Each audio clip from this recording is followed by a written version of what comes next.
Pharrell, Beyonce, Timberlake, Dr. Dre, and many others are the epitome of creativity, uniqueness, and inventiveness.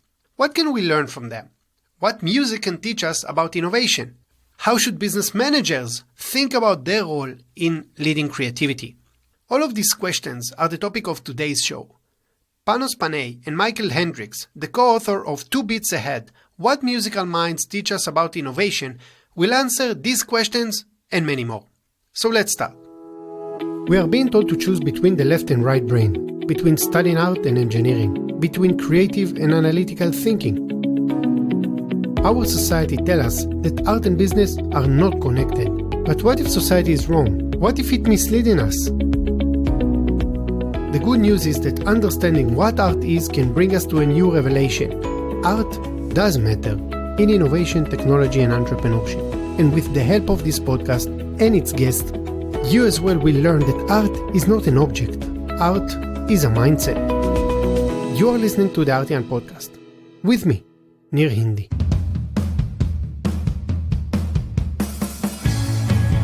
Hey podcast listeners, thanks for coming back. Music, just like other art forms, crosses cultures, geographies, ages, and gender. So much so that studies show a level of universality in the way that music conveys emotions. Listening to music that we experience as pleasing activates brain areas involved in a reward and other pleasant experiences. So the question is, how are these creators doing so? I'm glad to have on this show 2 great advocates of the connection between music and innovation. I enjoyed meeting them both a few years back in Barcelona when large events actually took place. Panos Panay is a Cyprus-born entrepreneur and executive. He is the founder of the Berklee Institute for Creative Entrepreneurship, among other projects. Michael Hendrix, partner and global director of design at IDEO, is also a musician that writes and performs music as R.M. Hendrix. You will hear his music through the episode. Hey Panos, hey Michael, welcome to the Artian Podcast. Thanks. Thank you, Nir. Excited to be here. So we have exciting topics today of music, innovation, some of the leading figures in music in the world. But before we dive into the music and innovation, I'm interested to understand, how did you 2 meet? Panos and I met at a conference, a business conference actually, about how creativity was the engine for success in Massachusetts, where we are. And we both, not really wanting to go, to be honest.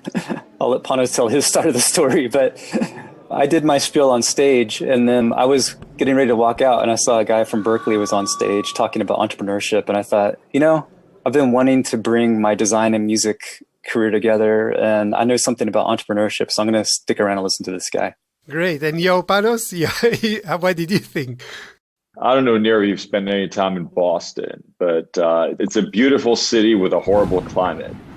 So it was one of those days that, if there was a tourism bureau promoting the worst climate day of the year, I think that would have been that day would have been the poster child. So it was one of those things where, as Michael just said, you're like, I don't really want to be there. And I went and I did this panel, which was actually quite fascinating and fun, talking about creativity and entrepreneurship. And then I saw Michael, I guess what I would say, backstage, if there was such a thing, in the venue that we were at. And he introduced himself and said he was from IDEO. And, I've been an IDEO fan / groupie for a while. So the minute he said that, I just got really excited. And I thought, well, he kind of looked the role of an IDEOer. We also seem to have had this almost intuitive connection of just finishing each other's sentences.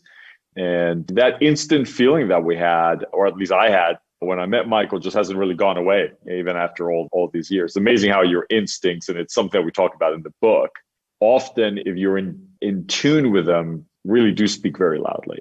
Before we actually dive deep into the book, maybe you tell us, Panos, what exactly you are doing in your day-to-day.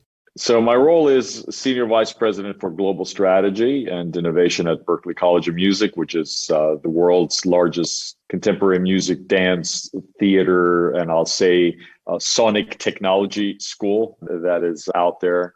Honestly, I think I have one of the most fun jobs on the planet. I'm responsible for developing the overall institutional strategy, I oversee our presence and global footprint outside of the main Boston campus. So this includes our campus in Valencia, Spain, where we have several master's programs, our campus in New York City, where we took over a legendary recording studio called Power Station and have kept it as both a commercial studio as well as a remodeled educational facility. I oversee our campus in Abu Dhabi, which is another part of the world where the work that Michael and I have intersects. That is our newest campus that we opened about a year ago. And I also oversee our expansion in China, as well as new sectors such as the K through 12. I am responsible for coordinating the sort of incorporation of new technologies within the educational sphere of the college. In some ways, I'm a kid in a candy shop, or as a musician, I'm a kid in a guitar shop. There's all these cool colors and all these cool flavors, and you can't wait to try them all. Michael, we already know kind of inside that you're from IDEO. What exactly do you do? Well, I'm a partner. I'm the global design director for IDEO, which means part of my job is ensuring that our capabilities across the firm are at their highest, especially in the creative fields.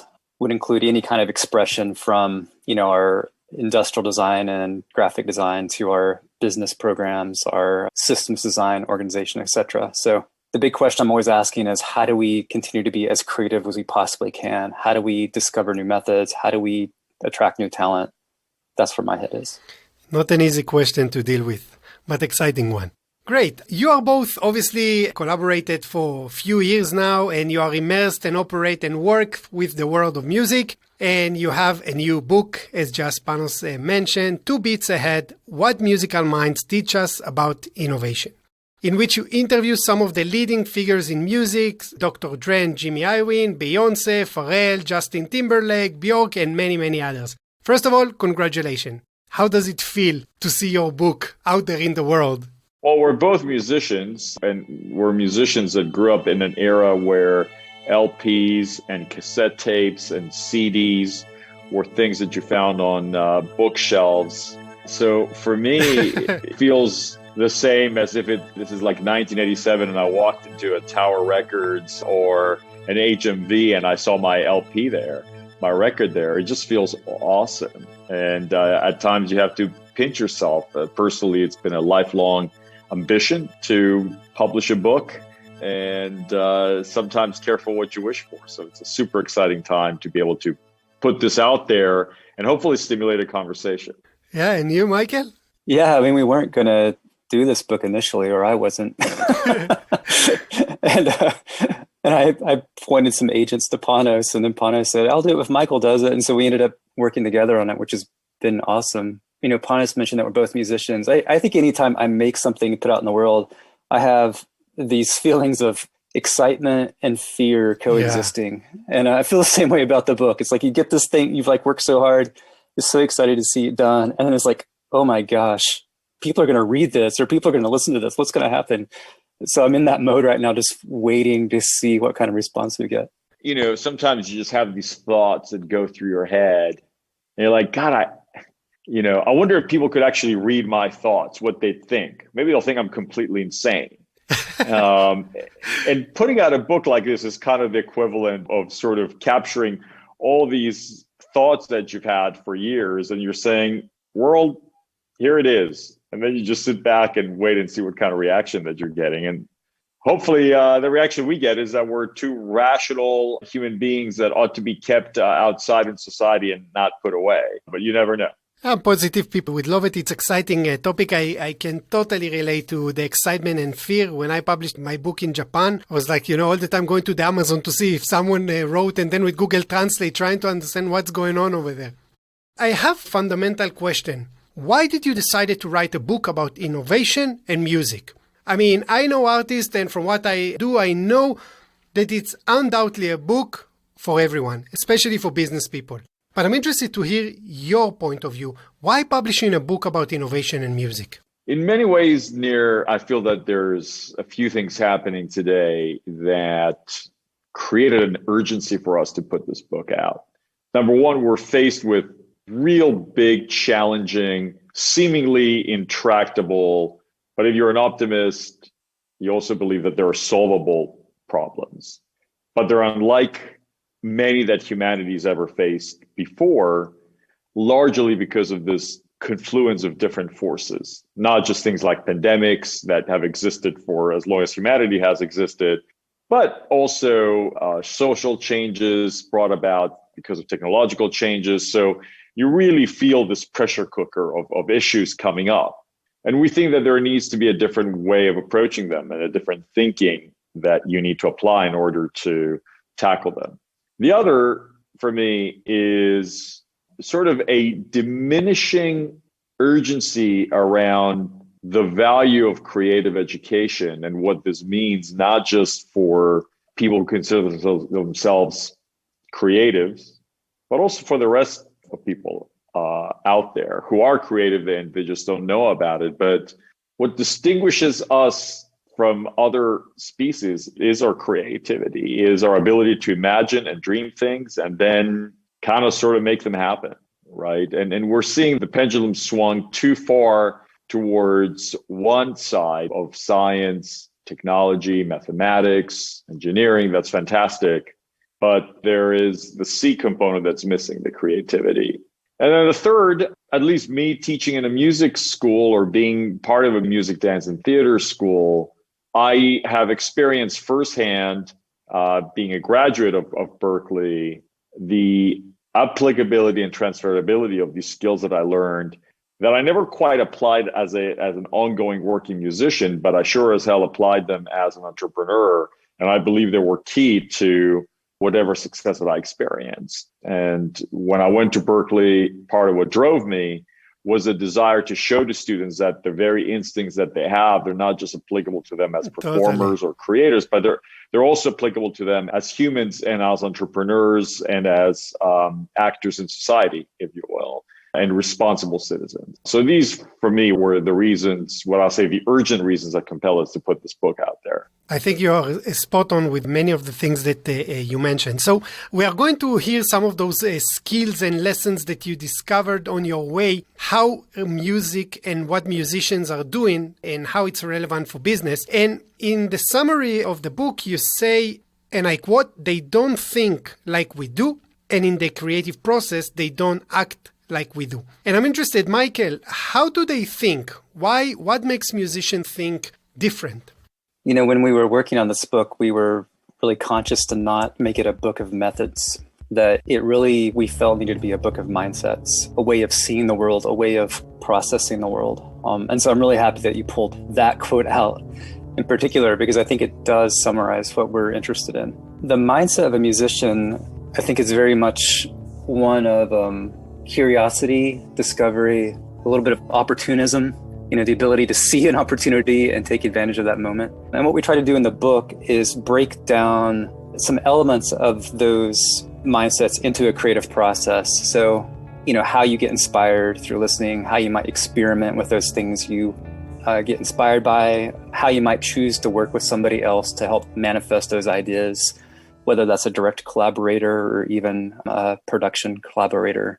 How you might build on those ideas and develop them further, what failure looks like, or what, quote, failure looks like. Yeah. We don't actually believe in failure. It's one of the mindsets in the book, etc. So there's actually a quote from Pharrell. If you wouldn't mind, I can read it. Go for it. All right. I love this quote, and I want to read it because he said it. He was talking about, in this particular instance, he's talking about all the things he does outside of music. So, he's a creative director for Adidas and does a lot of other things. But he says, "I treat all projects just like I do music. You have a collection of sounds, and it's like your own Lego block building system where you just sort of color coordinate. First of all, you have an idea. You have something that you feel like is missing. And from there, you sort of figure out what the schematic is going to be, the blueprint. And then you sort of color code it and build it. And I find that making a chair is not really different from making a song. Yeah. There's a hook. There's legs, there's the seat, there's the verses. The hinges or the screws or the glue is the chord structure.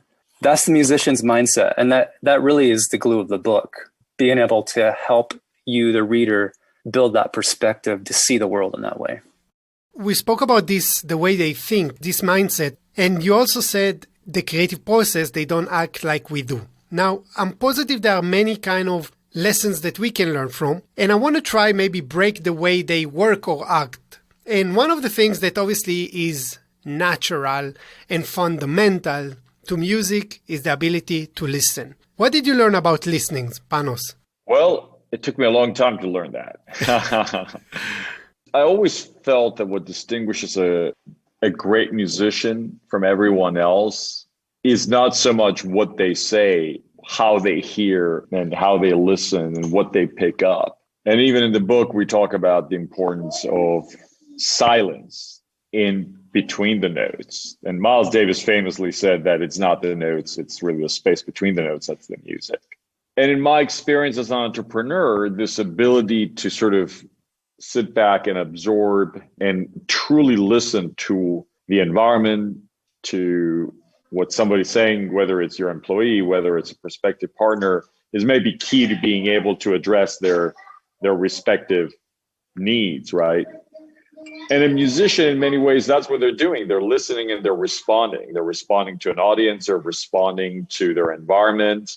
And they first listen and then express. And I feel that we're at a moment in time right now where there's almost too much broadcasting and not enough listening and not enough receiving. People are too content to put information out there, but not necessarily absorb information first. You know, it's sort of the annoying friend who asks a question and before you answer it, they're off to another question. Or it's clear they never cared about the answer. They just cared about asking the question just because it's a nice thing to do. Like my pet peeve being an immigrant in America is when I first went there, it would be like, so how are you? But they never really cared to hear about how I am. Or that, you know, like it's a way of saying hi. And that always annoyed me, right? Like I think it goes back to that, right? That musicians are imbued with this beautiful gift of listening. And it's based on that they create. And we feel that as humans, we can benefit by paying attention to that and thinking more like a musician, if you will, when it comes to our listening skills. So, Michael, do you have a tip how we can develop our listening skills based on music?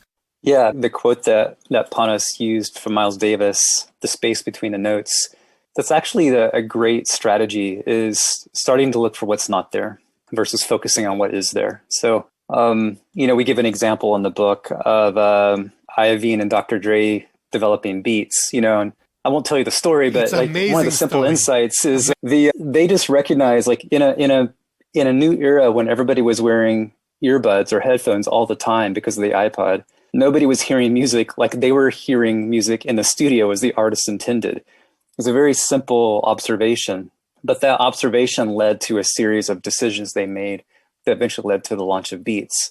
And I think that's often the way I've seen that work happen in our innovation work at IDEO. It's when you're looking for a new opportunity, it's often you're looking for what's not there, not what does exist. So that's why we go to people's homes and do interviews to do observations there. We do observations in the workplace because we're actually not trying to listen for what's being said. We're trying to listen for what's being unsaid. And what that often looks like is you'll discover something. You might see a way a person organized their space, and that tells you something about the way they see the world. Or you might see a way a person, some habits they have as they go on a commute, and that might reveal something about how they bank, for example. We discovered in one project where a person had chosen a bank outside of their commuting range because it made it harder for them to go withdraw money. And that was a budgeting strategy.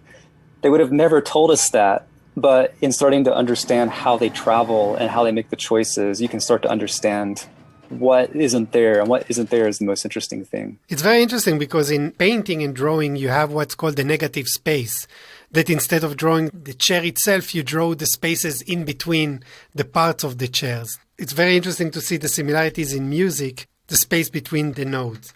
Obviously, I think that one of the prominent characteristics of artists is their natural tendency to experiment. Now, you both work in innovation and you know that experimentation is super, super, super important and it takes a significant role in this space. However, the business world obviously is less embracing these experimentation methods. Why we can learn from artists, or what did you learn about experimentation from all the conversation you had? Well, I think that in many ways, we look at failure as people or rejection as an end.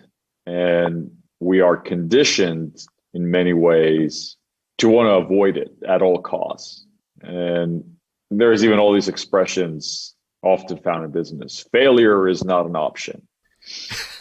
But you realize that in music, even from the very way that you learn music, that failure is not so much an end, but it is truly a means to learning, to creating. There is no such thing as creating anything without failing. So you can look at it as, if you flip it and you see it as a process of getting to an outcome rather than as an end, then you tend to approach this concept of failure and experimentation from a very different angle, that you realize that only through this constant desire to try something, fail at it, learn from that failure, get up and do it again and again and again, which maybe if you take this string of actions, you would say that's experimentation. Do you arrive at an outcome? And I'm not even going to say a desired outcome, because often you don't even know what you're desiring. It's only when it presents itself that you're like, that's what it is. I think part of the fun of experimentation and what musicians do is that they don't approach it forcefully, right? Because they're not trying to attain a preordained outcome. And therefore, they don't see it as failure. They're just seeing it as trying. And then when that outcome is evident, they just know it when it appears rather than having tried to preordain it. And you see this in music, but if you take that approach in your everyday life, then you realize that all your failures ultimately lead you to where you are. And you tend to look at the action of so-called experimentation from a different standpoint. So, Michael, I have a question for you. You work quite often with companies from all around the world. How a company can, or a business professional can integrate experimentation in their own environment? What they should be aware of? Well, it's as Panos mentioned earlier, it's a pretty dynamic environment right now, and it has been even pre-pandemic. The expectations for results that improve the bottom line have accelerated significantly from, say, the mid-century last century. So, the way it used to work, which I actually still believe a lot in, is a place like Bell Labs would allow scientists to experiment for years without a lot of guidance. The results of that were world-changing, things like X-rays and microwaves and literally world-changing ideas that came about by creating space for people to explore and discover. I recognize that not every business can be like Bell Labs, and let someone explore for 5 to 6 years. Although I would argue that places like Google and Apple still do adopt that. But for those of us who aren't multi-billion-dollar corporations, we have to be on a faster cycle. And that's where, actually, I think the ideas that a musician have, which are to make a demo of a song, to go from an idea to something they can share, can apply. So when you have intention, you have an idea and you have intention behind it. That's all you're trying to do with a song demo, is communicate that intention. It could be as simple as a melody sung without any accompaniment, but it's at least developed enough that someone can hear it and respond to it. And that's what you're trying to do when you're trying to experiment and iterate quickly. Just make something tangible enough for someone else to respond to it so that they can either build upon the idea with you or say something that might inspire you and help you get to the next level. In the book, we write about Charles Eames. I guess if you've bought any furniture from Vitra, you may have bought some Charles and Ray Eames furniture. But, they proponents of this idea of iteration, never really seeing failure as an outcome. So even to get those little joints on the bottom of the chair that would hold the hardware to the shell of the chair, they would experiment and, do 100 different versions of the same thing to try to get it to its outcome. And often songs are developed that same way too, right? Like first you have the melody, then you try some accompaniment, then you try different versions of that. You might bring in a different voice, etc. None of those are failures along the way. They're trying to move us to a point where we experience something new. And I think that's another important aspect here. Is like, I think in the business world, there's often, especially in brainstorms, people think if they have an idea, they're done. Or if they can have the quote best idea, they're done. And actually, that's just the starting point most of the time. and recognizing that it's not enough to have an idea. What's important is to make that idea tangible, let other people respond to it and work with it to take it to its next level and then its next and next. Is actually the only way new ideas get into the world. Otherwise, they're just, notes on paper or conversations, and that doesn't actually make any difference in the business world.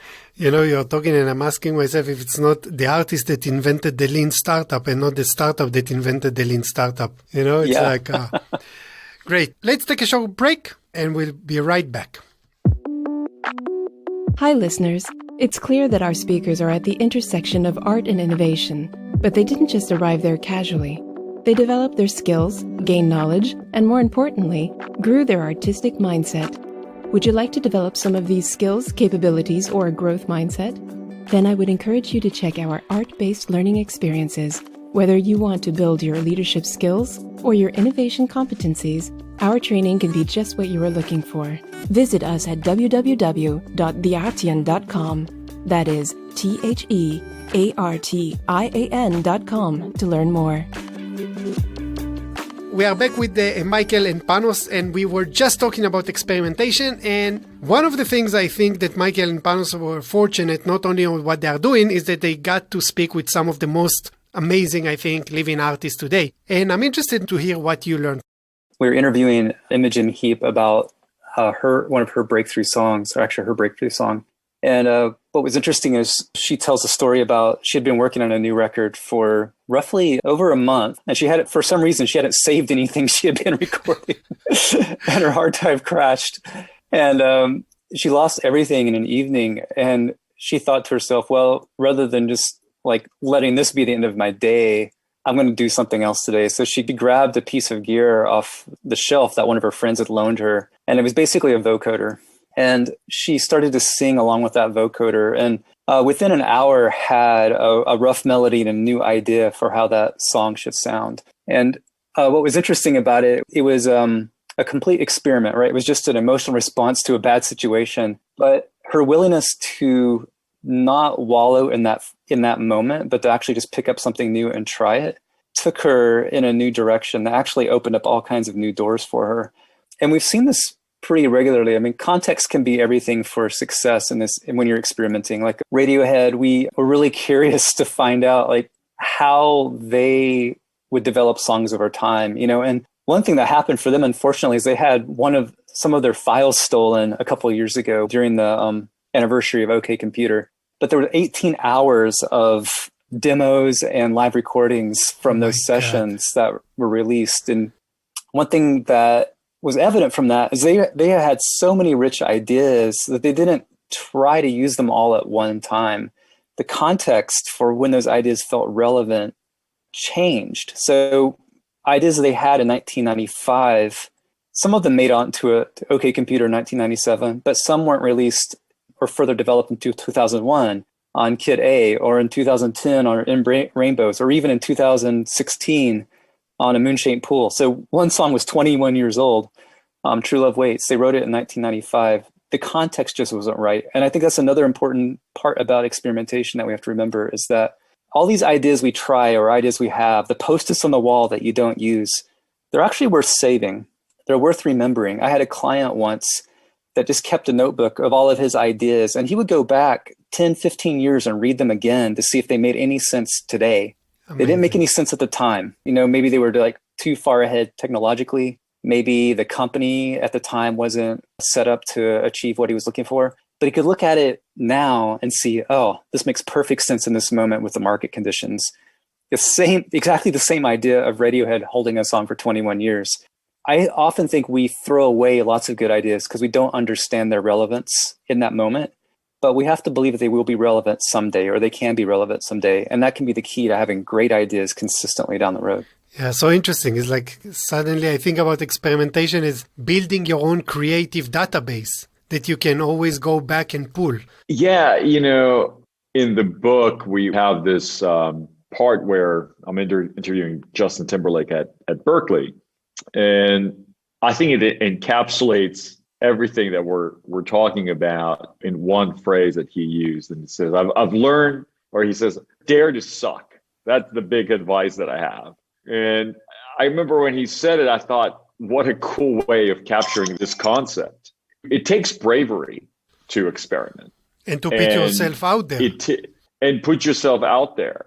He says something in the book along the lines, and I'm reading this here, I don't want to do the same thing twice. I want to continue and learn and be creative. Sometimes I can be impossible with myself, but that's okay too. But I'm still making things, and I don't move until I see it, until it all starts to make sense. This is, for me, sort of the whole idea behind experimenting, that it takes bravery to do it, but it also takes faith that it will lead you to an outcome that, as we were talking about earlier, is not necessarily preordained, but when you see it, as Justin says, it just makes sense. But until you get to that point, you just have to keep trying and trying. And, in business, we never budget for failure. We only budget for success in so many ways, right? Yeah. But even in the most truest way, when an artist books studio time, they actually budget for a lot of failure. Interesting. They don't expect they're going to go and cut the song from start to finish, and that's it. As a matter of fact, a studio is a place where you can experiment and you can fail, because it's often in that failure that you discover cool things. Which is, by the way, the reason why so many artists have home studios, because they know that sometimes that moment of inspiration just comes at any time. But in business, we don't approach it that way. Our offices are not places where you can always easily experiment. We're afraid of failure. When you hire people, you hire them to be successful. You don't hire them to fail. When you put your projections for the year, it's usually your best projections. And failure is not necessarily ingrained in the P&L. What if it were? So that's where I think we're talking about. Make space for failure. I think maybe there is a need for shifting conversation to remove the word failure and just use different words and kind of don't look at that at all as a failure, but rather kind of research path, experimentation space, whatever. I have another kind of question to ask you, because one of the things that I encounter is that the perception, at least in visual art, okay, of the solo artist. Obviously in music, especially in music, I think it requires a lot of collaboration. It's not one person that creates from the beginning all the way till the end, everything. And I'm interested to hear, what are the lessons that you had from all the conversations about collaboration, artistic collaboration, creative collaboration, business collaboration, maybe in the music world? I think a through line in what we learned about collaboration is this idea of pursuing excellence in others. If you've not read Miles Davis's autobiography, I really recommend it. It's very colorful. He's a straightforward communicator, but also it's really clear, like his pursuit of Dizzy Gillespie from when he was 18 ultimately led to him being able to perform with him, and then many would argue outshine him. Beyonce is very good at this too. She's very good at choosing her collaborators because of who they are, not just because of what they can do. And it's this idea of mutual respect, of pursuing somebody that has mastered something else and then wanting to collaborate with them. I think it's often missed in collaboration. I mean, I've done talks about collaboration and had people in the audience come up to me afterwards and they'll say something like, yeah, but what if everybody you work with is horrible? Or what if everybody, or you don't like them, or, whatever that condition is. And there's a validity in that question, like learning to surround yourself or build a network that has people in it that you admire is actually the first stage to true success in collaboration. There's a cool quote that T-Bone Burnett, the famous producer, gave to us that we talked about in the book that, again, I think encapsulates the way that a musician approaches collaboration. And he said something along the lines of, I don't care what anybody plays, I just care who's playing it. And there's just a trust that if you bring the right people together, something interesting will emerge. And again, it's not preordained. You don't force it. And I think that in business, we like to force outcomes. And often interesting things happen when you just sort of sit back and watch what happens when you bring interesting people together. What if you hired the way that musicians choose collaborators, like where it's often not necessarily based on what they do or who they are, but ultimately it's a belief of an additive element that they can bring to the process of creation. And I think that, again, in business, we tend to hire people based on roles. And we say, well, we need to hire a salesperson. We need to hire an engineer, a finance person. That's fine. But Michael and I have been successful partners, not because we thought about in a spreadsheet what each other brings to the table or our backgrounds or our resumes, but we just had an intuitive understanding and connection with each other that we sort of trusted what the outcome could be of this collaboration. And that expressed itself in a book, in a class, in an institute, in so many different forms. But we've never sort of set out to accomplish any of this stuff. It's just that our natural partnership, and I would say musician instincts, led us to believe that something cool could arise. And that's how musicians collaborate. What if we brought that element in another sphere, in a social sphere, in a business sphere, in the governance sphere? Trust is the key element to collaboration in music. But unfortunately, we live in a post-trust world. Yeah. How can we recapture that? So I want to play maybe a devil advocate over here and say maybe musicians have the ability to choose who they want to work. I'm just an employee in a company. I don't choose who I can work with. What is the advice you give to those people? How they can build meaningful collaborations inside a given situation? Yeah, I think Panos hit the nail on the head when he started talking about collaboration outside of roles. So where I see a lot of creativity and collaboration within organizations break down is when they're siloed by department, because this department is working on this project, this department is working on this project, and then here's another one working on another. Oftentimes in an unhealthy organization, you'll actually see people keeping their progress separate from one another because they feel like they have to, quote, own it to show their success. But most successful organizations have figured out that collaborating across those silos, not only across the silos, but being inclusive across those silos, meaning that good ideas can come from anyone in a department. It's not like the boss has to have the good idea, or even the, quote, expert in the field, which often happens, has to have the good idea. They can come from anyone. And that comes from looking at the characteristics of people's personalities, their interests, their willingness to participate and contribute, their generosity of ideas. Those aren't things that a role defines. Or appears in CV. Exactly. So that's where you have to be creative in your situation. If you don't like the team you've been assigned, I think you can make a strong case to build a different kind of team. Actually, I wrote about this in 2010, believe it or not. And there's a business school in Toronto called Rotman, and they have a business journal. And I wrote with Jane Fulton-Sura. We talked about identifying the sensibilities in people you work with, because often those sensibilities reveal more about how they can contribute to new ideas. So, for example, if you work with somebody and you just think one day, they always throw great dinner parties at their house. Like, I don't know how they do it. Like, they invite good conversation with the guests. They somehow the theme of the food always matches what we're talking about. And it turns out this person is in a role that maybe they're in a reception role and normally would be overlooked as an idea contributor. No one likes to live defined by the roles, and they often, if given the chance, will rise to the occasion creatively. And I think that's part of our job. If we're leaders in our role in our companies or whatever sphere we have, our job is to be looking for those characteristics in people around us and helping them participate with us because we admire what they can do. Yeah, I see it quite often, especially among the young generation, that they are the one that try to break these silos and studying engineering and art or participating in a biology major and an art minor, kind of trying to mix different disciplines. I want to ask you two questions, and I want to hear from both of you. Again, you spoke with leading creative minds, and I'm interested to ask you, first of all, what is the most important revelation you have discovered from this process of writing this book from those artists?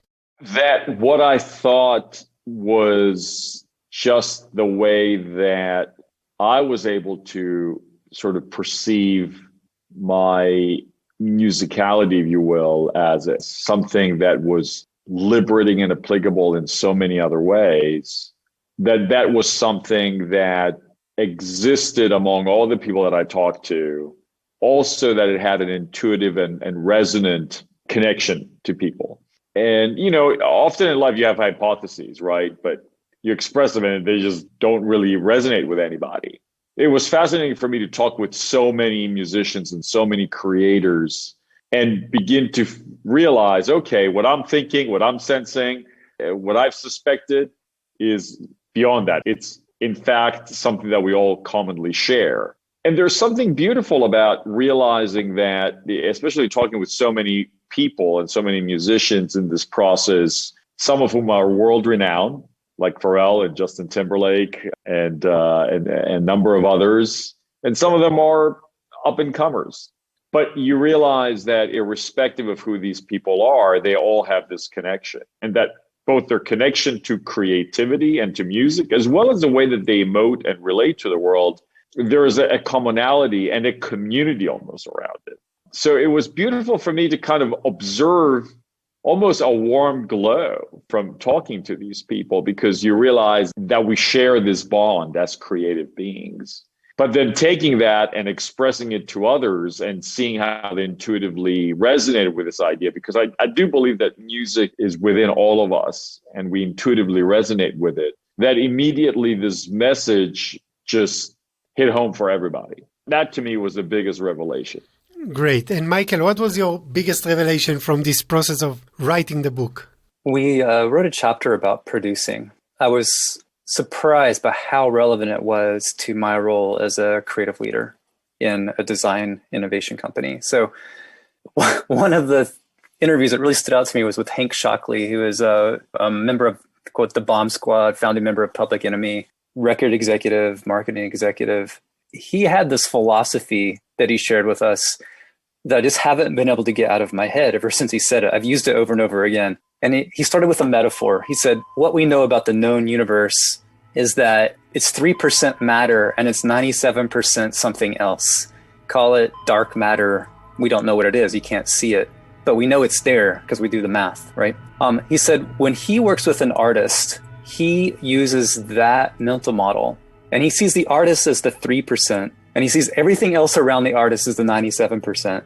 And he said, my job as a producer is to manage the 97%, not the 3%. And that has really stuck with me. It reminded me of another musician, Brian Eno, who... I have his cards over here. You know, the cards that he did in the 80s. Yeah, Oblique Strategies. I have it over here. So you know exactly what I'm talking about. Yeah, I use his cards also when I get stuck. So there's a card that says gardening, not architecture. And I've always interpreted it in this way too. Your job is not to control the building of the thing you're trying to create. Your job is to create the conditions for growth. That's how I've always interpreted that phrase, gardening, not architecture. And I think Hank Shocklee is saying the same thing. It's the conditions around creativity. It's the conditions around people that actually determine whether they are successful or not. And as a creative leader, as any kind of leader, that's your job. Your job isn't to micromanage what that individual does. Your job isn't to get them to execute upon your idea, which I see a lot of that happen. Your job is to make them as successful as you can by putting the people around them, the frameworks around them, the conditions around their workplace to be successful and to be the most creative people they can be. That has so resonated with me, and that has become my driving philosophy in the way I work. Great. So I think in a way, Michael, you already answered my second question. Who is the person that surprised you the most from the book that you interviewed? And I'm interested to ask you this question, Panos. Who was the artist, producer, musician that maybe surprised you the most in this process? Oh, gee. That's like asking which is my favorite child. Because they were all surprising in their own way. They all said something that made you sort of go, whoa, okay, I didn't expect that. I'd say Hank Shocklee, perhaps, was both inspiring and surprising. So much of what he said captured almost the entire premise of the book, right? So with some of the other people that we spoke to, they sort of, it's funny, like in your head, you kind of could see where they fit in the book that we're working on. But in talking with Hank, almost from start to finish of what ended up being, I think, a 2.5-hour discussion. It was a long time. It was fun. I mean, we couldn't stop talking. And it was almost like Hank was the embodiment of everything that we were trying to say in the book, but in one person. So to me, that was perhaps maybe the most fun and surprising interview we had. Guys, I have so many questions more to ask you, but we are running out of time. Any last thoughts, message you want to share with our listeners? I hope that if you do read the book, when? I hope you do read the book. When you read the book. When you read the book. Thank you. Thank you, Nir. That you come out of it feeling encouraged. That was one of my hopes for why we got into writing this book in the first place. I believe that most people don't give themselves the chance to truly find their creative potential. And the people holding them back are themselves. They've told themselves over and over again that they're not creative, or they've told themselves that their life is somehow compartmentalized, that the thing they do at home doesn't apply to what they do at work. And what I want everyone to go away thinking is that's not true. And in fact, in this era, when we talk about fluidity and we talk about intersectionality and we talk about the flexibility and agility and so many. Yeah, apply it to yourself. Apply it to yourself. That's the secret. Great. Panos, your last message, at least for this podcast. Well, for me, I'll use something from my meditation.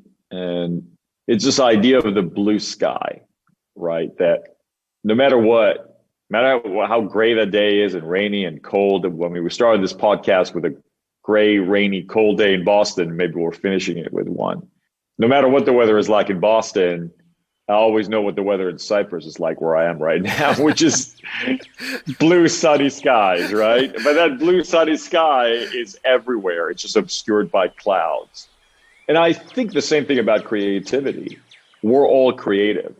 It's just that years of learning to behave in a certain way and years of adding have created all this stuff on top of our creativity that covers it. So it's not so much about creating your creativity, if you will, or forcing it. It's just removing all the stuff that's covering it. And to Michael's point, create the conditions for it to spring up. It's always there. It's just that it's covered. Just like the blue sky is always there and it's just covered. And this is what I've discovered through the journey of writing this book, that everybody is creative. It's just that the people that we call creative, like the musicians in the book, they just find ways to keep their creativity vulnerable and uncovered. And the rest of us, we build these shells that is part self-protection, but at the same time, it's covering our own creativity. So my parting message is be vulnerable. Learn to be okay with putting yourself out there. It's the only way, if you ask me, to exist and to feel alive. Great. So exciting to have this conversation.